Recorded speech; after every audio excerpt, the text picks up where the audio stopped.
Chapter 1. Kublai Khan does not necessarily believe everything Marco Polo says when he describes the cities visited on his expeditions, but the emperor of the Tartars does continue listening to the young Venetian with greater attention and curiosity than he shows any other messenger or explorer of his. In the lives of emperors, there is a moment which follows pride in the boundless extension of the territories we have conquered, and the melancholy and relief of knowing we shall soon give up any thought of knowing and understanding them.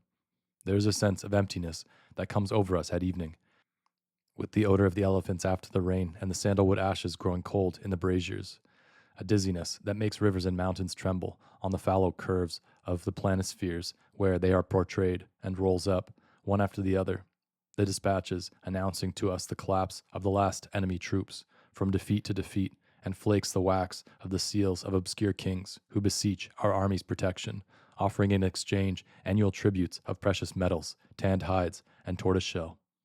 It is the desperate moment when we discover that this empire, which had seemed to us the sum of all wonders, is an endless, formless ruin, that corruption's gangrene has spread too far to be healed by our scepter, that the triumph over enemy sovereigns has made us the heirs of their long undoing. Only in Marco Polo's accounts was Kublai Khan able to discern, through the walls and towers destined to crumble, the tracery of a pattern so subtle it could escape the termites' gnawing. Cities and Memory 1.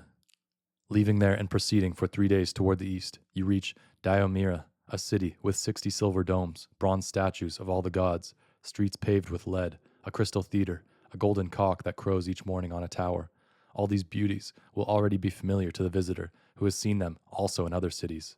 But the special quality of this city for the man who arrives there on a September evening, when the days are growing shorter and the multicolored lamps are lighted all at once at the doors of the food stalls, and from a terrace a woman's voice cries, "Ooh," is that he feels envy toward those who now believe they have once before lived an evening identical to this, and who think they were happy that time.